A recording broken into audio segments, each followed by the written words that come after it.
नमस्कार, Sat Sri Akal and welcome back to real time vlogs में आपका दोस्त अजीत। गाइस, आज जैसे आपने अभी टाइटल पढ़ के समझ गए होंगे कि हम क्या बात करने वाले हैं, मोदी जी की फेलियर्स से और सक्सेस क्या है एग्जैक्टली। तो गाइस, ये वीडियो उन लोगों के लिए बिल्कुल नहीं है जो हमारे प्राइम मिनिस्टर मोदी जी के भक्त हैं। फिर भी अगर वो चाहे तो वीडियो को देख सकते हैं। अगर अच्छी लगे तो लाइक करें, शेयर करें, सब्सक्राइब करें और अंधभक्त वाला चश्मा जो है ना उसको जरा हटाएं अपने चेहरे से। तो हम पहला पॉइंट उठाते हैं, डिमोनेटाइजेशन। इंडिया का एक ऐसा पॉलिसी जिसने बहुत सारी चीज़ें चेंज करी, जिसके अंदर डिमोनेटाइजेशन जो मुझे लगता है प्रैक्टिकली थोड़ा गलत हुआ था, जहाँ पे 1000 के नोट बंद करके 2000 के नोट मार्केट में फ्लो करे गए थे। 500 के नए पुराने नोट बंद करके नए नोट लाए गए, चलो ठीक है, बट 1000 के नोट बंद करके 2000 के नोट, जिससे जमाखोरी और बढ़ रही है और बढ़ी उस टाइम पे।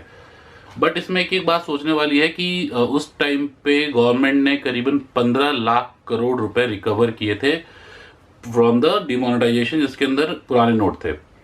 उसके अंदर करीबन 47 करोड़ के नकली नोट भी निकले थे। ठीक है गाइस, तो ये तो फेलियर मैं मानता हूँ, गवर्नमेंट का फेलियर था। अगर उसको सिर्फ 500 के नोट रहने देते तो ज़्यादा बेटर रहता। उसके बाद हम बात करते हैं PMAY, प्रधानमंत्री आवास योजना। प्रधानमंत्री आवास योजना जो था वो था क्या, 2022 तक अवेलेबल है, अभी दोबारा स्टार्ट हुआ है। इसके अंदर प्रधानमंत्री आवास योजना में 2 कैटेगरीज के अंदर आवास आवंटन हुए, सब्सिडी मिली और आवास आवंटन हुए। आवास आवंटन जो हुए वो हुए ग्रामीण एरियो में, और अर्बन और रूरल एरिया के अंदर सब्सिडी मिली लोन के अंदर।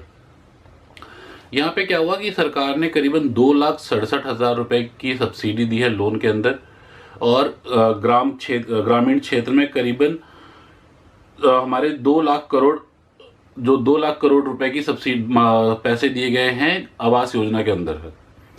तो भाई मुझे नहीं लगता कि ये कुछ ज़्यादा अच्छा काम कर दिया इन्होंने, इतने लोगों को आवास देके, या फिर 2,67,000 का सब्सिडी देके लोन में करीबन मोर देन 1 लाख प्लस लोगों को इसका बेनिफिट मिला है।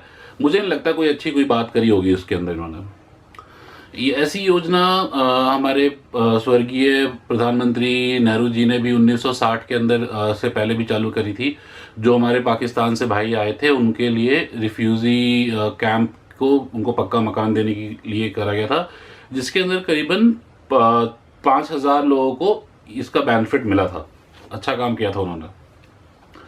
फिर तीसरे नंबर पे आते हैं हम, प्रधानमंत्री जीवन बीमा। प्रधानमंत्री जीवन ज्योति बीमा जो था क्या है, चल रहा है। इसके अंदर क्या है कि लमसम 20% ऑफ पॉपुलेशन, अगर 135 करोड़ की जनसंख्या है तो करीबन 26 करोड़ लोगों के लिए ये पॉलिसी लॉन्च करी गई थी, जिसके अंदर सरकार के ज़्यादा नहीं, कुछ 2,704 करोड़ रुपए अब तक डिसबर्स हो चुके हैं। ठीक है, मतलब इन्होंने जीवन बीमा, 2 लाख रुपए का जीवन बीमा होता है, जिसके अंदर किसी की डेथ होती है, अगर जिन्हें जीवन बीमा लिया हुआ उसकी डेथ होती है तो फैमिली वालों को 2 लाख रुपए मिलते हैं। और सरकार ने अब तक 2,704 करोड़ रुपए डिसबर्स करे यार। 2,704 करोड़ रुपए मुझे नहीं लगता कोई ज़्यादा बड़ी रकम है, इससे ज़्यादा कर सकती थी।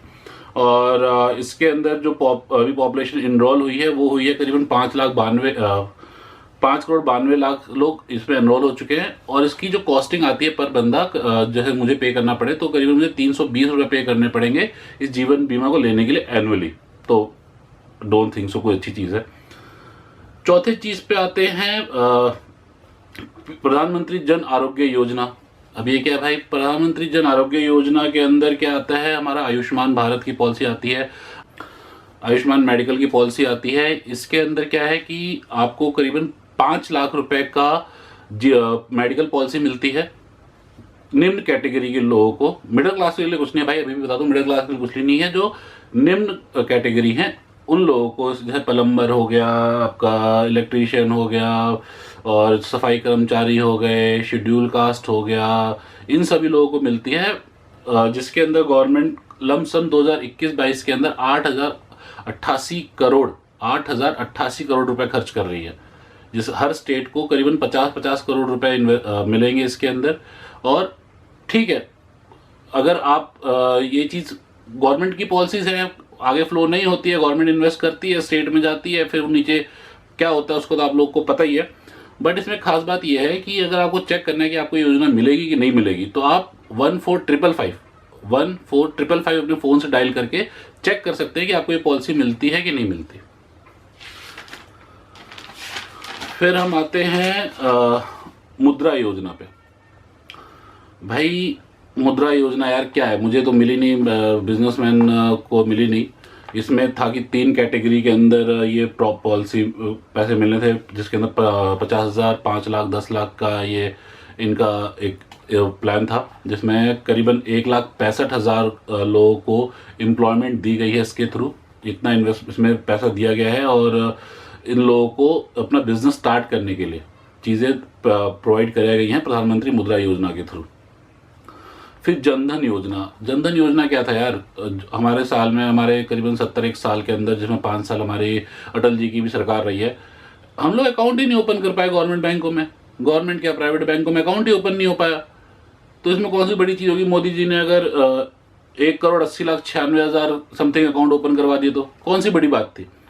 अब कम से कम क्या होता है कि जो बेनिफिट वाली पॉलिसीज हैं उसमें सीधा लोगों के अकाउंट में पैसा जाता है, सब्सिडी का पैसा सीधा अकाउंट में जाता है। वो लोगों के हैंड टू हैंड तो ट्रांसफर होता नहीं, जहाँ पे हमारे एक पुराने स्वर्गीय प्रधानमंत्री थे जिन्होंने कहा था कि मैं सरकार में 1 रुपया देती है गरीबों के लिए और नीचे 25 पैसा 10 पैसा ही पहुंचता है। पर यहाँ पे क्या था कि वो अकाउंट में ट्रांसफर हो रहा है, बट इसका क्या बेनिफिट है, कोई बेनिफिट नहीं होता इससे।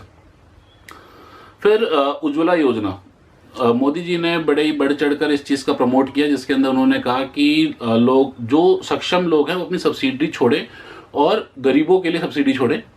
तो इसमें भैया हमने सब्सिडी छोड़ दी गैस की, हमारे तो 700-800 रुपये का सिलेंडर पड़ता है, जो पहले मुझे 300, 350, 400 का पड़ता था, वो 700-800 का पड़ता है। पर उससे बेनिफिट क्या हुआ, मुझे कुछ नहीं हुआ यार। करीबन 8,000 करोड़ का खर्चा हुआ इसमें सरकार का, और 5 करोड़ गाँव की महिलाओं को गैस मिला, ठीक है। और गैस मिलने के बाद वहाँ पे क्या है कि उनको सिलेंडर फ्री में चाहिए, वो बात अलग है कि उनको गैस चूल्हा सब कुछ मिला, बट उनको अब सिलेंडर ही फ्री में चाहिए होता है। सरकार इस पर 8,000 करोड़ रुपए खर्च कर चुकी है, कौन सी बड़ी बात हो गई। फिर आते हैं प्रधानमंत्री किसान सम्मान निधि योजना। ये इंपॉर्टेंट पॉइंट है भाई। अब जो लोग शहर में रह रहे हैं, जिनका किसानों, मतलब जिनकी फैमिली से कोई किसान नहीं है, तो वो तो खैर भूल ही जाओ, उनको तो कुछ बेनिफिट होना नहीं है। बट जो हमारे देश की 70% पॉपुलेशन कृषि पे निर्धारित है, उनके लिए 6,000 रुपये साल के अंदर किसान सम्मान निधि योजना के अंदर दिया जा रहा है।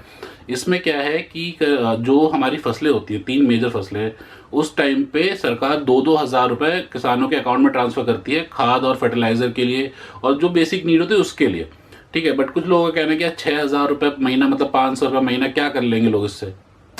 भैया 6,000 रुपये, जिसके अंदर करीबन 8,86,000 लोग इनरोल्ड है, किसान हमारे इनरोल्ड है, ठीक है, जिसमें सरकार 50,000 करोड़ से ऊपर इन्वेस्ट करती है हर साल, 2 साल से कर रही है, ठीक है। तो 1 लाख करोड़ रुपए कर चुके हैं। तो भैया जिनके घर में किसान नहीं है ना, तो उनको क्या फायदा है यार, किसानों को मिले क्या, हमारे को क्या मिल रहा है, कुछ नहीं मिल रहा।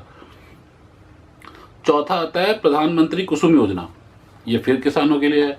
इसमें क्या है कि भाई सरकार क्या कहती है कि जो हमारे किसान हैं उनको सोलर पैनल के थ्रू, जो हैंडपंप होता है या ट्यूबवेल होता है, उसको लगाने के लिए पैसा देती है कि आप खेतों में सोलर पैनल के थ्रू ट्यूबवेल लगा सकते हो पानी की सिंचाई के लिए। इसमें लमसम 34,000 करोड़ रुपए खर्च करे गए हैं। बट अल्टीमेटली भाई जब मेरे घर में कोई किसान नहीं है तो भैया मैं कैसे बताऊं, कैसे हो, मुझे तो कुछ बेनिफिट नहीं मिल रहा ना। फिर आता है प्रधानमंत्री